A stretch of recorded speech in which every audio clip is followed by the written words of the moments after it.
This is just a sample of the audiobook. To get the complete audiobook, access the link posted in the first comment. African American troops marched in the ranks of Washington's armies in the cause of independence, and served with Andrew Jackson at New Orleans in 1815 to repel the British invader. But their first large-scale employment awaited the coming of the Civil War. When Confederate batteries fired on Fort Sumter early on the morning of April 12, 1861, inaugurating 4 years of internecine warfare, many black men were eager to wear the Union blue. They found their services were neither wanted then nor contemplated in the future. As the bitter conflict dragged on, however, casualty lists grew apace, and as thousands of black refugees sought sanctuary behind Union lines, sentiment began to change. On the first anniversary of Fort Sumter, General David Hunter, commanding the Department of the South, organized a black regiment. His effort was abortive, for it brought no joy to the hearts of President Abraham Lincoln and his advisers.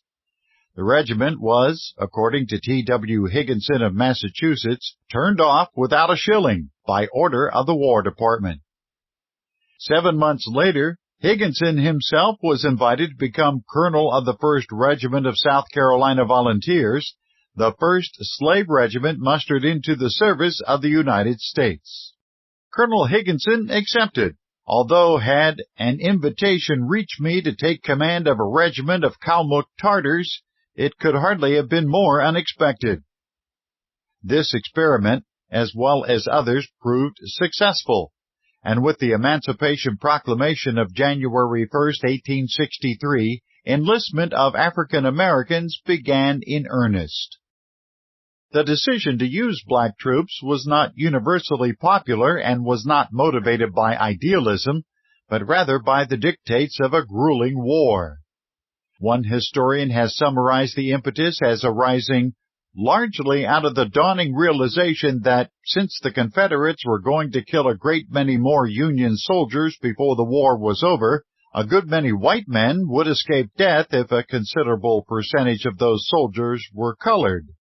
Such dawning realization came slowly to many officers and men in the Union Army, for stout opposition developed. In response, General Ulysses S. Grant enjoined his subordinates that all commanders will especially exert themselves in carrying out the policy of the administration, not only in organizing colored regiments and rendering them effective, but also in removing prejudice against them. Grant's instruction tempered resistance somewhat, but many officers vowed never to serve with African American troops, and resentment and anger seethed among the rank and file.